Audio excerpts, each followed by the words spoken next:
Hello दोस्तों मैं अभी एक बार फिर आपका बहुत बहुत वेलकम करता हूँ हिस्ट्री विथ युवा में।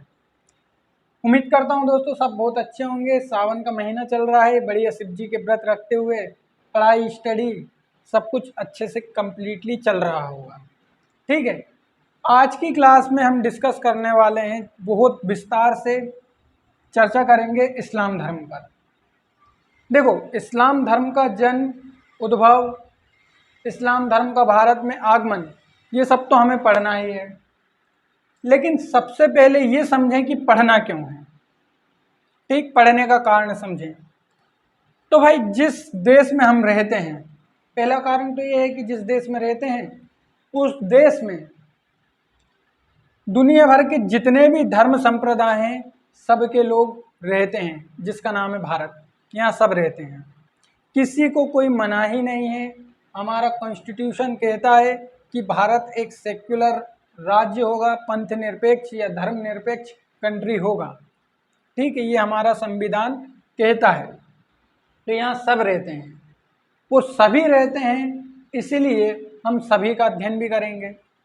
हम हिंदुओं को पढ़ चुके, बौद्ध जैन को पढ़ चुके हैं, सिख धर्म जब आएगा सिखों को भी पढ़ेंगे, और अब इस्लाम आया है तो इस्लाम को भी हम पढ़ रहे हैं। देखो, आप एक सिविल सेवक बन जाओ, आप मतलब मैं और तुम भाई, जब एक सिविल सेवक बन जाएंगे तो हमें विभिन्न धर्म संप्रदाय के लोगों के बीच काम करना है। तो मानसिक पूर्वाग्रह से त्रस्त ना होकर, किसी भी धर्म संप्रदाय के खिलाफ ना रहकर आप सिविल सेवक के रूप में काम करें। इसलिए सभी धर्म संप्रदायों को हमें पढ़ना होता है, इसलिए हमें एथिक्स पढ़ना होता है, दर्शन शास्त्र पढ़ना होता है, हर धर्म की फिलोसफी को भी हम समझते हैं। पहला कारण ये है। दूसरा कारण, इतिहास पढ़ रहे हैं तो इतिहास का ये हिस्सा है, पढ़ना पड़ेगा, सिलेबस में है, ये दूसरा कारण। तीसरा कारण, खुद का स्वार्थ, नहीं पढ़ेंगे तो पेपर में नंबर नहीं मिलेंगे, पूछेगा तो सब कुछ ना। ठीक। चौथा कारण ये है कि ये लोग जब भारत में आ रहे हैं तो सबसे पहले इनका इंट्रोडक्शन होना चाहिए कि ये लोग हैं कौन। नहीं पता चलेगा तो क्या रहेगा, नॉलेज अधूरा रहेगा। तो ऐसे करके बहुत सारे कारण हैं पढ़ने के। ठीक है, तो जनरल नॉलेज के हिसाब से हम आज इस्लाम धर्म को बहुत अच्छे से, बहुत डिटेल में पढ़ेंगे। इस्लाम धर्म की तुलना पहले और आज के समय में देखेंगे, थोड़ा सा करेंगे हम कि आखिर पहले क्या मामला था और आज क्या मामला है। ठीक है, तो इस्लाम धर्म को शुरू करने से पहले मैं आप सबको ये बता देना चाहता हूँ कि ये जीके जीएस की क्लास है। यहाँ पर किसी भी धर्म संप्रदाय को छोटा या बड़ा बताना मेरा उद्देश्य नहीं है, केवल और केवल नॉलेज। ठीक, तो सिविल सेवक जो बनना चाहते हैं वो तो देख ही सकते हैं क्लास को। बाकी जो लोग अपने विवेक के लिए, अपने नॉलेज के लिए, हर धर्म के ज्ञान के लिए इच्छुक हैं वो भी देख सकते हैं। ठीक है, किसी को मनाही नहीं है, सब देख सकते हैं। सबसे पहले बात करें स्रोतों की, सोर्सेस कि सोर्स क्या क्या हैं। सबसे पहले बात कर लें हम किसकी, स्रोतों की। नया पेन हमेशा नहीं चलता, सोर्स की बात कर लें, स्रोत। तो स्रोत में सबसे महत्वपूर्ण जो ग्रंथ है इस्लाम का वो है कुरान।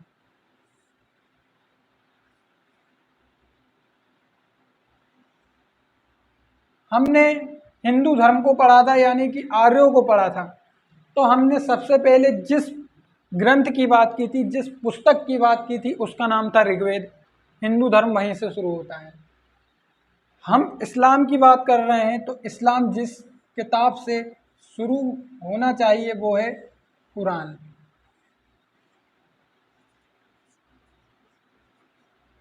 ठीक, इस किताब में लगभग 114 अध्याय हैं।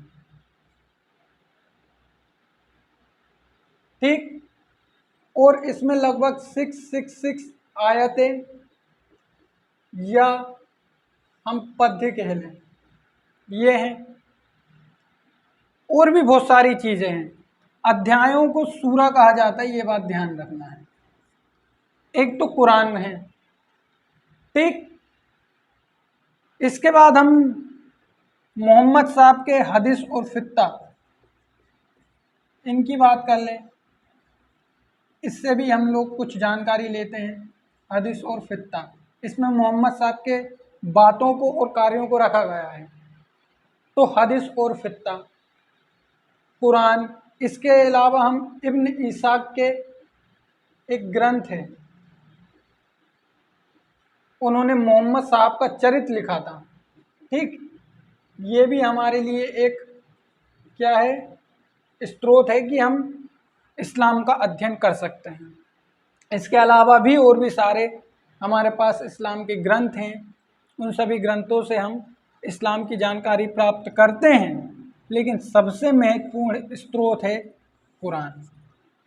ठीक, तो ये क्या है, इस्लाम धर्म के स्रोत हैं, इन्हीं के हिसाब से हम इस्लाम को समझेंगे। तो इस्लाम क्यों पढ़ना है, सबसे पहला कारण तो वो समझा। दूसरा कारण सोर्स क्या क्या है, ये क्या है, इस्लाम के सोर्स हैं। इसके अलावा आज हम बात करेंगे सतीश चंद्रा से,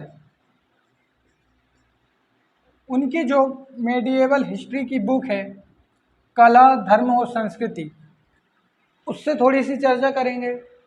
लूसेंट को सभी जानते हैं, ऐसा कोई नहीं है जो लूसेंट से परिचित ना हो। थोड़ी सी बात हम लूसेंट से भी करेंगे कि लूसेंट का क्या कहना है। ठीक, मेरे कुछ इंस्टीट्यूट के नोट्स हैं, उसके हिसाब से भी हम समझेंगे।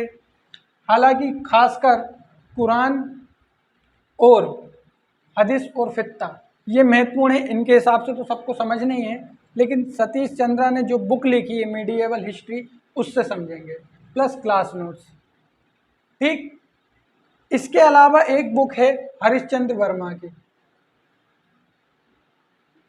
हरिश्चंद्र वर्मा, उनकी मेडिएवल हिस्ट्री की जो बुक है, उसके हिसाब से भी हम देखेंगे कि वो क्या कहते हैं। इतने हमारे पास सोर्सेस हैं, तो आप मुझे कमेंट्स में ये ना कहना कि भाई आपने कहाँ से पढ़ा दिया। ये सब कुरान को मैंने नहीं पढ़ा है पर्सनली, लेकिन जितनी भी जो मैंने बुक्स पढ़ी हैं उनमें कुरान का, हदीस और फित्ता का, कुरान की आयतों का जो वर्णन है, जैसे कि ला इलाहा इल्लल्लाह मुहम्मदुर रसूलुल्लाह, ये एक महावाक्य है इस्लाम का, ये भी कुरान में है, कलमा भी है ये। तो इन सारी चीज़ों का जिक्र होता है बुक्स में, इसीलिए उन बुक्स के हिसाब से भी हम डिस्कस करेंगे। ठीक, पहली बात। अब शुरू करते हैं पढ़ना। तो इस्लाम को पढ़ने के लिए हम जिस व्यक्ति को सबसे पहले पढ़ेंगे वो है मोहम्मद साहब, क्योंकि इस्लाम धर्म मोहम्मद साहब द्वारा स्थापित है और उसका प्रवर्तन भी मोहम्मद साहब ने ही किया था, हजरत मोहम्मद साहब।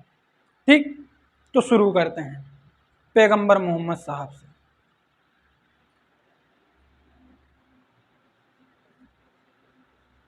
पैगंबर, हजरत पैगंबर मोहम्मद साहब। देखो, ये जो साहब होता है और ये जो हजरत होता है, ये दोनों इज्जत देने के लिए, सम्मान देने के लिए लगाए जाते हैं। कि हम हजरत क्यों लगाते हैं, कुछ लोग सोचते हैं कि ये ईश्वरीय नहीं, ये कोई ईश्वरीय कुछ नहीं है, ये केवल नाम हम इज्जत से, जैसे हम हिंदुओं में श्रीमान लगाते हैं ना, वैसे ही हजरत लगाते हैं। और साहब भी एक सम्मानीय जो है सरनेम है, सम्मान के लिए लगाते हैं। तो देखो, पैगंबर मोहम्मद साहब से शुरू करते हैं, बस अब कहानी सुनना है। इस साइड जो है हमारा, ये इंडिया है,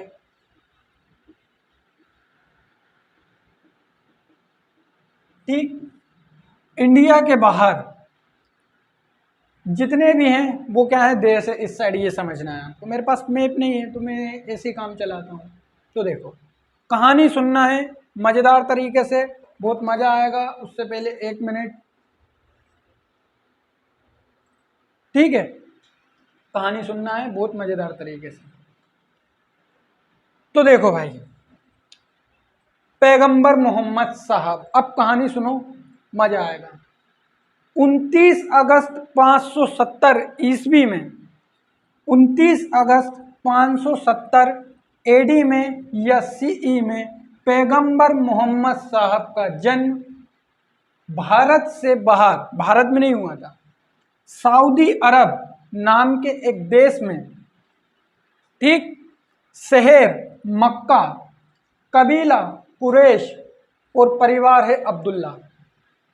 पैगंबर मोहम्मद साहब का जन्म 29 अगस्त 570 एडी को सऊदी अरब में मक्का नाम के एक शहर में कुरैश कबीले में अब्दुल्ला परिवार में हुआ था। यहाँ डेट लिख देता हूँ मैं, 29 अगस्त 570 एडी। ठीक, बचपन से ही हर दार्शनिक के साथ यही होता है कि समझ नहीं आ पाता कि सच्चाई क्या है। बचपन से ही मोहम्मद साहब ऐसे ही थे, जैसे गौतम बुद्ध, जैसे महावीर जैन थे, जैसे भगवान श्री कृष्ण थे। जिसको ले लें हम, हर दार्शनिक बचपन में ऐसे ही होता है कि उसको केवल और केवल प्रकृति से प्रेम है कि हमें ये जानना है कि आखिर है क्या। तो 29 अगस्त 570 को सऊदी अरब में मक्का नाम के शहर में, ठीक, कुरैश कबीले में अब्दुल्ला परिवार में हजरत पैगंबर मोहम्मद साहब का जन्म हुआ है। जन्म के समय पिता की मृत्यु और जन्म के 5 साल बाद माता की मृत्यु हो गई। इस तरह एक अनाथ बच्चे के रूप में पैगंबर मोहम्मद साहब का जो है पालन पोषण हुआ, मतलब वो बड़े हुए। हालांकि इनका पालन पोषण, ठीक, इनके चाचा अबू तालिब और दादा मुतल्लिब ने किया। इनके साथ एक व्यक्ति और है अली, जो इनके भाई हैं, चाचा के लड़के, ठीक। अब्राहम भी इनके साथ के व्यक्ति हैं। अभी तो बचपन की कहानी सुनो। तो बचपन से ही क्या है, पढ़ाई लिखाई को छोड़ के बाकी सब में मन लगता है। ये समझ में नहीं आ पाता क्योंकि ये भी एक दार्शनिक फिलोसफर है और एक धर्म को लेकर चलेंगे अभी आगे। तो बचपन से ही क्या है कि प्रकृति में ध्यान है कि आखिर है क्या। तो पैगंबर मोहम्मद साहब का जन्म हुआ है, ठीक। पालन पोषण कौन करेगा? चाचा अबू तालिब, दादा मुतल्लिब, ये पालन पोषण करेंगे। अब भाई एक व्यापारी हैं, ये कौन है? व्यापारी। इनका परिवार जो है व्यापारी है, मतलब व्यापार करता है। तो व्यापार में पैगंबर मोहम्मद साहब को भी लगा दिया गया है। 25 साल की उम्र में खदीजा, एक विधवा से इनका विवाह कर दिया गया। और दार्शनिकों का ऐसे ही होता है, फिलोसफर्स का ऐसे ही होता है कि उनका इन चीज़ों में मन नहीं लगता। तो चलो ठीक है, शादी करवा दो भाई, शादी के बाद व्यक्ति सुधर जा, हो सकता है परिवार पर ध्यान दे। तो ना व्यापार में मन लगा, ना अपनी पत्नी खदीजा के साथ मन लगा, और कहते कि कोई मतलब नहीं है, छोड़ो। तो इनको छोड़कर मोहम्मद साहब यहाँ से सीधे निकल गए हीरा पर्वत, ठीक, हीरा पर्वत। इस हीरा पर्वत पर मोहम्मद साहब ने जाकर तपस्या की है, क्या किया है, जो भी किया है। लेकिन यहाँ पर ध्यान करने के बाद देवदूत जिब्रिल ने कुरान शरीफ के रूप में श्री पैगंबर मोहम्मद साहब को नाजिल किया है, एक अवतार के रूप में कुरान को दिया है कि इस कुरान का आप क्या कीजिए, जाकर दुनिया भर में प्रचार प्रसार कीजिए। और पैगंबर मोहम्मद साहब को कुरान शरीफ के रूप में देवदूत जिब्रिल ने क्या क्या दिया है, आदेश दिया है कि आप जाकर क्या करना है, अपने धर्म का प्रचार प्रसार करना है। तो कुरान शरीफ के रूप में हीरा पर्वत पर मिला है अब इनको।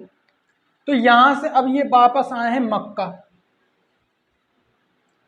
ठीक है, मक्का वापस आए।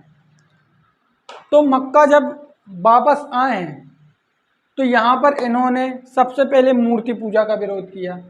देखो, हिंसांग बताता है कि सऊदी अरब में जो लोग रहते थे उनमें बौद्ध धर्म की आस्था थी। कि वो बौद्ध धर्म को मानते थे। कुछ लोगों का मानना है कि यहाँ पर एक पुरोहित वर्ग भी था, ऐसा मानना है। तो ये लोग तो भाई मूर्ति पूजा करते हैं, देवी देवता बहुत सारे होते हैं, बहुदेवादी होते हैं, लेकिन हीरा पर्वत पर जब पैगंबर मोहम्मद साहब को देवदूत जिब्रिल द्वारा कुरान शरीफ नाजिल हुआ, नाजिल मतलब अवतार हुआ, तो उन्होंने एकेश्वरवाद का प्रचार किया। एकेश्वरवाद, तो बौद्ध धर्म तो ईश्वर को मानते ही नहीं, छोड़ो। पैगंबर मोहम्मद साहब जब यहाँ आए हैं तो पुरोहित वर्ग से इनका झगड़ा हुआ है, तनातनी हुई है। इन्होंने कहा कि भाई ईश्वर तो एक होता है, तुम इतने सारे मूर्तियों की पूजा क्यों कर रहे हो, मना करा। तो ये नहीं माने। इन लोगों ने, पुरोहितों ने क्या किया है, इनका विरोध करना शुरू कर दिया। और जब पुरोहितों ने विरोध किया तो पैगंबर मोहम्मद साहब को यहाँ से अब निकलना पड़ा है, भागना पड़ा है। ठीक, तो जहाँ से जब पैगंबर मोहम्मद साहब निकले हैं तो वे मक्का से 300 किलोमीटर दूर, ये मक्का से 300 किलोमीटर दूर कहाँ पहुँचे हैं, मदीना। यहीं से शुरू होता है 622 हिजरी संवत, इसे ही हम हज यात्रा कहते हैं। ठीक, इसे क्या कहते हैं हम, हज यात्रा। जो मुसलमान हज यात्रा करते हैं वो इसलिए करते हैं कि मोहम्मद साहब मक्का से मदीना 300 किलोमीटर पैदल चल कर गए, क्योंकि यहाँ के जो पुरोहित वर्ग था इन्होंने इनका विरोध किया तो इन्हें यहाँ से भागना पड़ा। ठीक, उसके बाद इन्होंने क्या किया है, पैगंबर मोहम्मद साहब ने लगभग 10,000 एकेश्वरवादियों को या अनुयायियों को एकत्रित किया और यहाँ से अब ये सीधा वापस लौटे हैं। यहाँ पर आकर मोहम्मद साहब ने अपने अनुयायियों के साथ मूर्तियों को नष्ट किया, मूर्तियों को तोड़ा, ऐसा बताया जाता है, इतिहासकार बताते हैं। ठीक है, कुछ का मानना है कि बौद्ध धर्म के लोगों ने इनका साथ दिया, क्योंकि बौद्ध धर्म ईश्वर को नहीं मानता था और ये एक ईश्वरवादी थे। तो बौद्ध धर्म वालों में और पुरोहितों में बेसी तनातनी चलती थी, तो ऐसा माना जाता है कि बौद्ध धर्म वालों ने साथ दिया होगा। ठीक है, तो मूर्तियों को नष्ट किया और यहाँ के लोगों को कहा कि आप इस्लाम को अपनाएं। जिन्होंने प्रेम से माना ठीक है, वरना सैन्य अभियान द्वारा भी इस्लाम धर्म को मानने के लिए लोगों को मजबूर किया गया, ऐसा इतिहासकार लिखते हैं। खासकर हम बात करें तो सतीश चंद्रा ने तो यही लिखा है। ठीक, ये हुआ है मोहम्मद साहब के द्वारा। 632 में मोहम्मद साहब की मृत्यु, 16 जून 632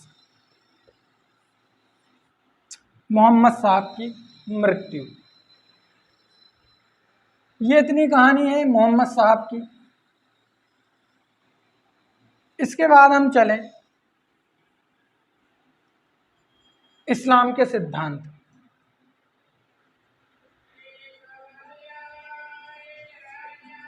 इस्लाम के सिद्धांत देखो, इस्लाम का सबसे पहला और सबसे बड़ा सिद्धांत तो ये है कि जिस ईश्वर को मानते हैं उसके प्रति समर्पण।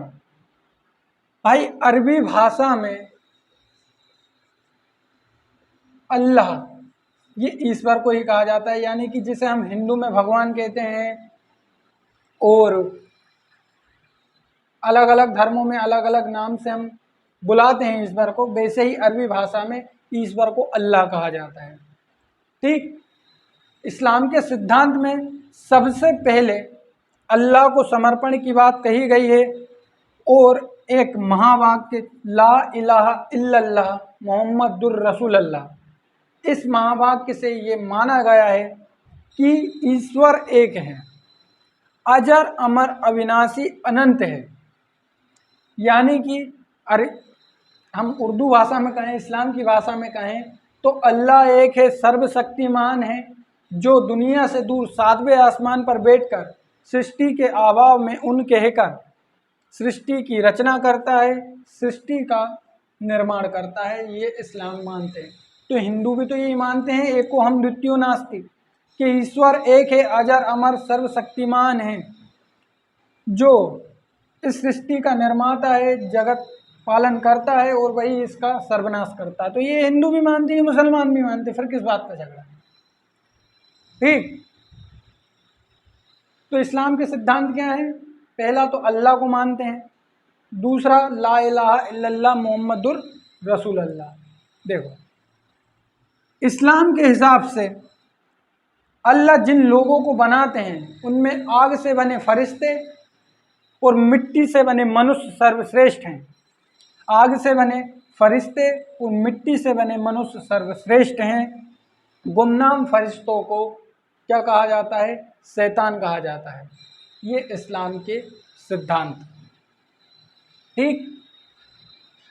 अब मोहम्मद साहब तो मर चुके हैं, उनका इंतकाल हो चुका है।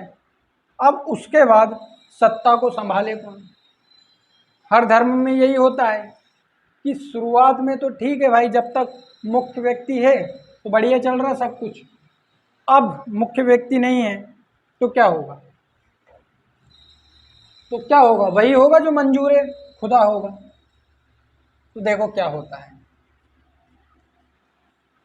मोहम्मद साहब की मृत्यु के बाद ये बात की गई कि भाई इस्लाम को अब आगे कैसे बढ़ाया जाए। तो कुछ लोगों ने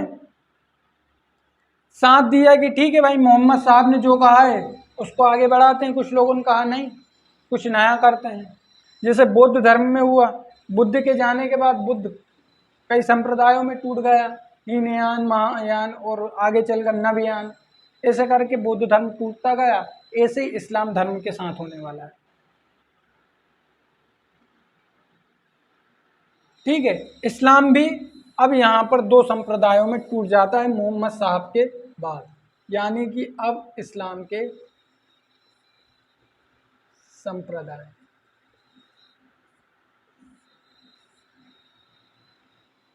एक है भाई सुन्नी और एक है शिया। सुन्नी और शिया ये दो संप्रदाय हैं। लगभग जो मुसलमान होते हैं, खासकर भारत की बात करें तो उनमें सुन्नी मुसलमान ज़्यादा हैं, और एक संप्रदाय होता है शिया का, जो शिया मत को मानते। देखो दोनों को समझेंगे क्या है। जो मोहम्मद साहब थे, मोहम्मद साहब, इनकी एक लड़की थी फातिमा और दामाद था अली। ठीक। इन दोनों से उत्पन्न पुत्र थे हसन और हुसैन। ये दो इनके क्या थे? बच्चे थे। तो भाई अली इनके चाचा का लड़का था अबू। जो अबू इनके चाचा थे उन्हीं का लड़का था कौन? अली। तो दामाद भी है प्लस भाई भी है, क्योंकि इस्लाम में तो खून के रिश्तों को छोड़कर बाकी सब में शादी की जा सकती है। तो देखो सुन्नी और शिया। पैगंबर मोहम्मद साहब की मृत्यु के बाद कुछ लोगों ने ये मत रखा कि इस्लाम का प्रचार प्रसार किसके द्वारा किया जाए? जो पैगंबर मोहम्मद साहब के कार्य हैं, बातें हैं, शिक्षाएं हैं, उनको आगे बढ़ाया जाए। तो जो लोग डायरेक्ट पैगंबर मोहम्मद साहब के कार्यों को, बातों को, शिक्षाओं को मानते हैं, उन लोगों को कहते हैं सुन्नी। जो लोग अली के बातों को मानते हैं, अली की शिक्षाओं को मानते हैं, हसन और हुसैन को मानते हैं, उन लोगों को कहते हैं शिया। ऐसे करके इस्लाम दो संप्रदायों में बंट चुका है, और ये घटना है लगभग 638 की, यहीं पर बंट चुका है। ठीक। 661 के आसपास अली की हत्या कर दी गई। 680 के आसपास हसन और हुसैन की यजीदों द्वारा हत्या कर दी गई। इन्हीं की हत्या के शोक में मोहम्मद उल हराम, जो इस्लामिक एक महीना है, उसके द्वारा क्या किया गया भाई? उसमें हम लोग हसन और हुसैन का ताजिया निकालते, मुस्लिम करते हैं ये लोग। ठीक है। तो ये इस्लाम का संप्रदाय था। फातिमा कौन है? पुत्री है। अली कौन है? चाचा का लड़का है प्लस दामाद है। हसन और हुसैन की हत्या हुई है मुहम्मदुल हराम के महीने में। ताजिया भी निकाला जाता है इन्हीं की याद में। यजीदों ने हत्या की थी, ये बात ध्यान रखना है। ठीक। मोहम्मद साहब के कार्यों और बातों को हदीस और फित्ता नामक ग्रंथों में लिखा गया है। और मैंने शुरू में ही बताया है कि इब्न ईसाक ने सर्वप्रथम मोहम्मद साहब का जीवन चरित लिखा, मोहम्मद चरित। ठीक है, ये बातें आपको याद रखनी, ये फैक्ट है, ये इस्लाम धर्म की कहानी है। आगे चलते हैं भाई, आगे कुछ और फैक्ट्स को समझते हैं। अभी कहाँ से खत्म हुआ इस्लाम धर्म।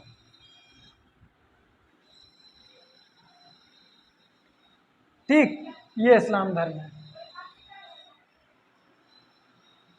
अब इस्लाम धर्म में कुछ त्यौहार भी मनाए जाते हैं। मैं सोच रहा हूँ कि त्यौहार को और एक हलाला जो प्रथा है उसको समझें। तो त्यौहार तो कई सारे मनाए जाते हैं, लेकिन जो महत्वपूर्ण त्यौहार है उसमें एक है ईद उल जुहा, बकरीद, इसे ईद उल अधा भी कहते हैं। ठीक है, एक ये है। दूसरा ईद उल फितर। तीसरा ईद उल मिलाद उन नबी, ईद उल मिलाद उन नबी। ये 3 ईद आती हैं इस्लाम में। ये अभी अभी शुरू हुई है, ज़्यादा टाइम नहीं हुआ इसको, पहले नहीं मनाया जाता था। ठीक। एक है शब बारात, एक है ताजिया। ये इस्लाम में, ये तो शोक का दिन है। ठीक है, बाकी इनको समझें। ईद उल जुहा, बकरीद या ईद उल अधा, ये क्यों मनाया जाता है भाई? अब्राहम जो है वो पैगंबर मोहम्मद साहब के साथ ही थे, और ऐसा माना जाता है कि जो मक्का और मदीना में, मक्का में जो काबा है, उस काबे की स्थापना किसने की थी? पैगंबर मोहम्मद साहब के साथ ही कौन? अब्राहम ने की थी, ऐसा माना जाता है। ठीक। तो ताजिया, शब बारात, ईद उल मिलाद उन नबी, ईद उल फितर, ईद उल जुहा, ये इतने फेस्टिवल्स हैं इस्लाम के, इनको समझना है। पहला नंबर है ईद उल जुहा। तो जो अब्राहम थे, अब्राहम को अल्लाह ने ये कहा, कहानी के अनुसार हम समझते हैं कि अल्लाह ने कहा कि भाई आपकी सबसे प्रिय वस्तु जो भी है मुझ पर कुर्बान करो। तो अब्राहम ने कहा कि मेरे पास एक ही है, इस्माइल, यानी कि मेरा लड़का। अब्राहम के जो लड़के थे, इनकी कुर्बानी देने को तक तैयार हो गए। ये था उस समय इस्लाम। तो जब कुर्बानी देने गए तो इस्माइल ने बकरे का रूप धारण कर लिया। उसी दिन से एक कुर्बानी का त्यौहार मनाया जाता है, ईद उल जुहा। इस दिन इस्लाम धर्मी एक बकरे की बलि देते हैं, जिसका हिंदू विरोध करते हैं। लेकिन हिंदुओं को ये नहीं दिखता कि पश्चिम बंगाल में त्यौहार के नाम पर जब बकरों की बलि दी जाती है, उस पर कोई आवाज़ नहीं उठाता, क्योंकि यहाँ एक विशेष धर्म जिससे दुश्मनी चली आ रही है, इससे दिक्कत है लोगों को। ठीक है। तो अब्राहम के लड़के इस्माइल की कुर्बानी के लिए अल्लाह ने जब कहा तो अब्राहम तैयार हो गए, और उन्होंने उसी दिन से क्या, बकरीद शुरू हो गया। ठीक है, ये जिज हिजा महीने में मनाया जाता है। जिज हिजा ये लास्टवा महीना होता है, 12वां महीना। अभी इस्लामिक कैलेंडर को समझेंगे। ईद उल फितर, जो रोज़ा रखा जाता है भाई, इस रोजे में जो 30वें दिन के बाद दूज का जो चांद होता है ना, उस दिन जब कहते हैं कि रोज़ा खुल जाता है तो सेवैया खिलाई जाती हैं, सेवैया। ठीक है। ईद उल मिलाद उन नबी, ये 29 अगस्त को पैगंबर मोहम्मद साहब के जन्मदिन के रूप में मनाया जाता है। शब बारात, ये भारतीय मुसलमानों में प्रचलित है। किस में प्रचलित है ये? भारतीय मुस्लिमों में। इस दिन ये होता है कि जो मर जाते हैं बताते हैं कि इस दिन वे लोग उठ जाते हैं और इसका फैसला होता है कि आपको स्वर्ग मिलेगा या नर्क मिलेगा। कर्मों का हिसाब होता है, अल्लाह इस हिसाब से इनका निर्धारण करते हैं कि इन्होंने कितने अच्छे काम किए हैं और कितने बुरे काम किए हैं। तो ये इस्लाम के त्यौहार हैं। ठीक है भाई, इसके बाद हम समझ लेते हैं इस्लाम धर्म में कर्म के भेद।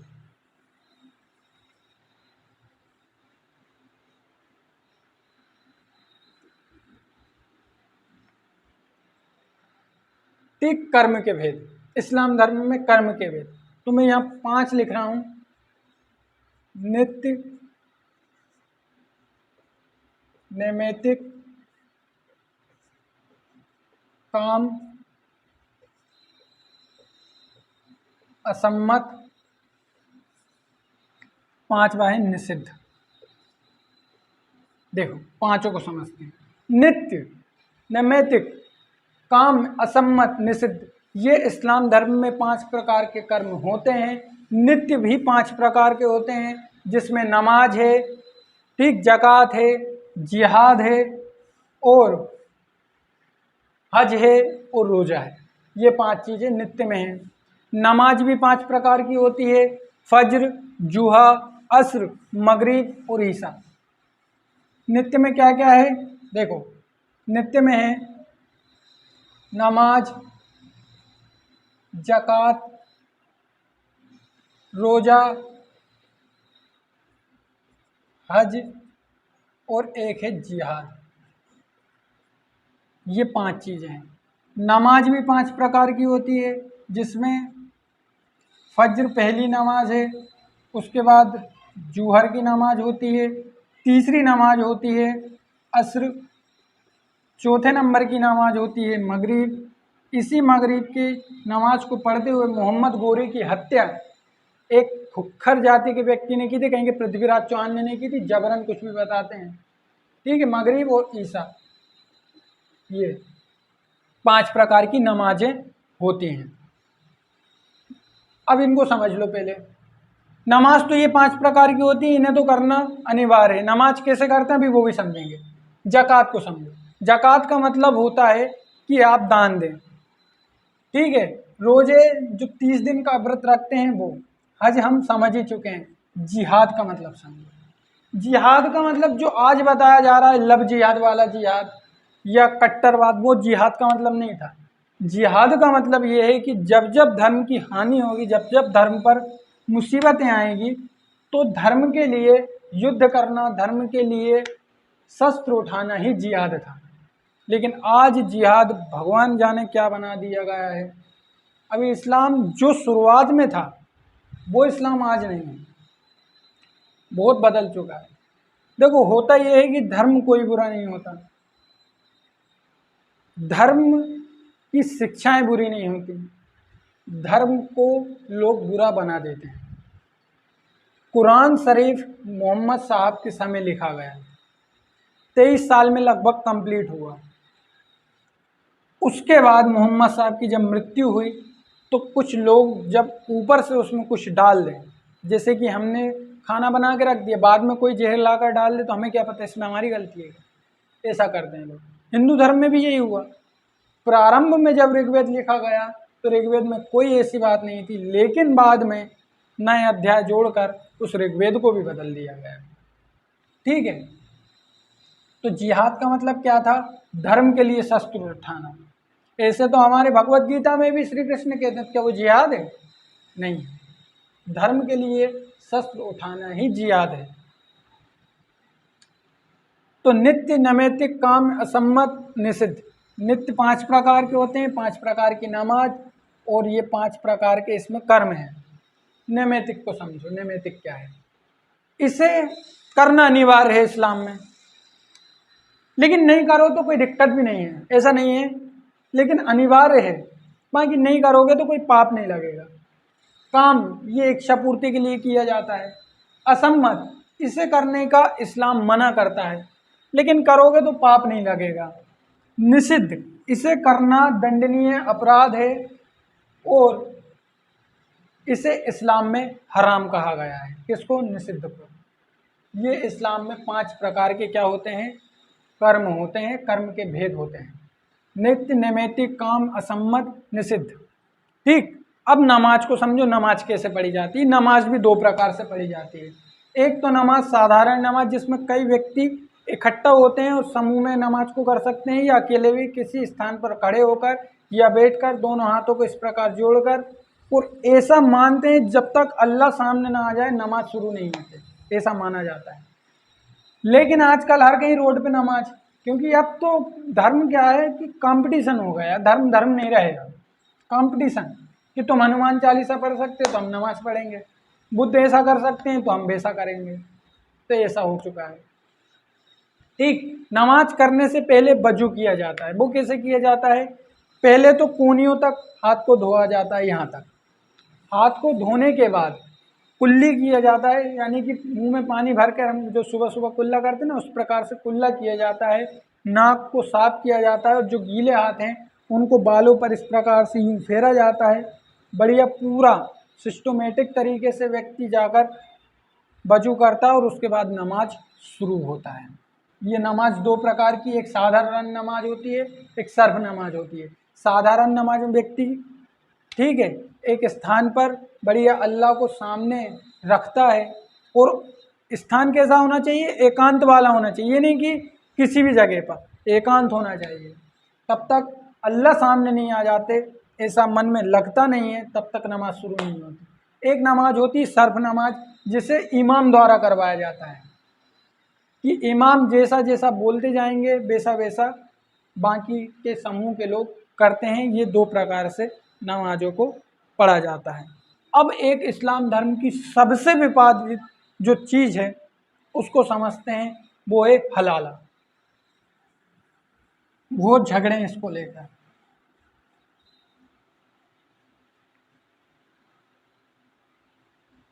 देखो, जो हलाला है, हलाला कुछ इस्लामिक मानते हैं कि सही है, कुछ इस्लामिक मानते हैं कि हलाला एक शोषणकारी कुप्रथा है, जो महिलाओं का अधिकार छीनती है, महिलाओं के साथ शोषण करती है, असमानता करती है। ठीक। जैसे यूसीसी की बात करें तो हिंदुओं को ये लगता है कि इस्लाम की 4 शादियां बंद हो जाएगी, उन्हें भी 2-3 बच्चे करने का अधिकार होगा।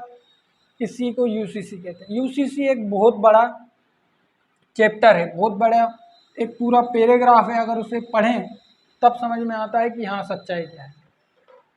ठीक है। सिविल लॉ को पढ़ना पड़ता है, और हमें दीवानी न्यायालय, या हम कहते हैं ना राजस्व, इन सबको पढ़ना पड़ता है, उसके बाद समझ में आता है। सिविल लॉ को पढ़ते हैं हम, इन सब में फैमिली वगैरह का पढ़ते हैं, तब समझ में आता है कि यूसीसी क्या है। ऐसी समझ में नहीं आता। तो देखो, पैगंबर साहब से शुरू हुआ था इस्लाम धर्म, और कहाँ तक पहुँच चुका है आज? हलाला। ये हलाला क्या है? इसे हम ये मान सकते हैं कि ये तलाक का एक तरीका है, या फिर तलाक होने के बाद पुनर्मिलन के लिए हलाला जरूरी है। एक तो हम तलाक के लिए कह सकते हैं इसे, या दूसरा कह सकते हैं पुनर्मिलन के लिए। इस्लाम में 3 शादियां अनिवार्य मानी जाती हैं। ठीक। कि व्यक्ति शादी कर कर अपनी पत्नी को छोड़ सकता है। कारण बताए जाते हैं कि हो सकता है नपुंसक हो, चरित्रहीन हो, या उसकी खुद की मर्जी भी हो सकती है। इसमें अगर पुरुष कहे कि हमें पत्नी को छोड़ना है तो फिर ठीक है, कोई दिक्कत नहीं है। लेकिन जब महिला कह दे कि हमें पति को छोड़ना है, और बाद में वो कहे कि नहीं हमें वापस आना है, तो उसको हलाला करवाना पड़ेगा। पहली चीज़ कि पुरुष छोड़ दे तो कोई दिक्कत नहीं, महिला छोड़ दे पति को, और महिला वापस ये कहे कि सुलह हो गई है, अब हमें साथ में रहना है, इद्दत की तिथि को पूरा होने के बाद, तो उसको हलाला करना पड़ेगा। इस प्रथा से गुजरना पड़ेगा, तब उन दोनों का गठजोड़ हो सकता है, मिलन हो सकता है। देखो समझो, 3 शादियां अनिवार्य हैं। पुरुष छोड़ दे कोई दिक्कत नहीं है, महिला छोड़ दे तो थोड़ी सी परेशानी है, इसलिए असमानता है इसमें, इसलिए शोषणकारी और इसको असमानता वाला अधिकार बताया जाता है पुरुषों का। तो भाई जब महिला को छोड़ दिया गया, कुछ भी कारण हो सकते हैं, अब छोड़ दिया गया है और बाद में हो सकता है कि अदालत से या परिवार परामर्श केंद्र से इनकी सुलह हो जाए और ये कहें कि नहीं अब हमें तो वापस आना है रिश्ते में, तो महिला को जो है हलाला की प्रथा से गुजरना पड़ेगा। कैसे गुजरना पड़ता है कि भाई पुरुष ने छोड़ दिया, ठीक है छोड़ दिया, महिला और पुरुष में तलाक हो गए, अब दोनों का मन नहीं लगा अलग अलग, दोनों को साथ में रहना है, तो दोनों ने सुलह कर ली, लेकिन इससे पहले महिला को हलाला से गुजरना पड़ता है। तो ये हलाला होता कैसे है? तलाक होने के बाद पुरुष इद्दत की अवधि तक महिला से ये कहता है कि अगर आप वापस आना चाहें तो आ सकते हैं। महिला इस बीच नहीं आती और 3 महीने तक, लगभग 3 महीने इद्दत की जो है अवधि होती है। इन 3 महीनों में अगर महिला लेडीज वापस अपने पति के पास नहीं जाती तो उसको हलाला करना पड़ेगा। इसका मतलब है दूसरे पुरुष से शादी करके वही सारे संबंध स्थापित करने होंगे जो एक पति पत्नी के बीच होते हैं। उसके बाद उस पुरुष को तलाक देने के बाद वो वापस अपने पहले पति के पास आ सकती है। ये सारी प्रोसेस हलाला कहलाती है। हलाला में क्या होता है कि पुरुष और महिला ये दोनों एक दूसरे को तलाक दे देते हैं। उसके बाद इद्दत की जो 3 महीने की अवधि होती है, इसमें महिला वापस अपने पति के पास चली जाती है तो ठीक है, और नहीं जाती तो 3 महीने बाद उसे एक दूसरे मर्द से शादी करनी पड़ेगी। शादी करने के बाद सारे संबंध स्थापित करने पड़ेंगे और उसके बाद उसे तलाक देकर ही वो अपने पुराने पति के पास वापस जा सकती है। ये है इस्लाम धर्म में हलाल। इसे एक शोषणकारी प्रथा 100% है। ये महिलाओं के साथ गलत है ना भाई। महिलाओं को समझ क्या रखा है? आपने बच्चा पैदा करने की मशीन है क्या? तो महिलाओं के साथ ये एक शोषणकारी प्रथा है, लेकिन इस्लाम में इसे माना जाता है तो ठीक है भाई। हमारे हिंदुओं में भी कई प्रथाओं को माना जाता था लेकिन बंद कर दिया। इसे भी खत्म होना चाहिए। महिलाओं के खिलाफ गलत है, इसलिए यूसीसी लाने की बात की जाती है, क्योंकि अभी हमारे देश में पर्सनल लॉ चलते हैं। हिंदुओं के लिए हिंदुओं का कानून, इस्लामियों के लिए शरीयत चलता है। 1985 का शाहबानो केस और अभी 2018-19 का सायरा बानो, उससे और पहले का है शायद, ये फेमस केस है। शरीयत क्या है? शरीयत है कुरान, सुन्ना, ठीक, इजमास, कियास, इन सब चीज़ों से, यानी कि इस्लामिक विधि शास्त्र से निर्मित जो कानून है उसे शरीयत कहते हैं। और राजीव गांधी सरकार तो इतनी दबाव में थी कि भारतीय जो सुप्रीम कोर्ट है उसके फैसलों को बदलते हुए उन्होंने शरीयत को ऊपर रखा। तो दोस्तों ये था इस्लाम धर्म। यहाँ तक समझ आ चुका होगा। अब अरबों का आक्रमण पढ़ना है। नेक्स्ट क्लास में हम मोहम्मद बिन कासिफ का आक्रमण पढ़ेंगे, सिंध का इतिहास। चैनल को सब्सक्राइब करके वीडियो को लाइक कर देना है। आज के लिए इतना पर्याप्त है। मिलते हैं। जय हिंद।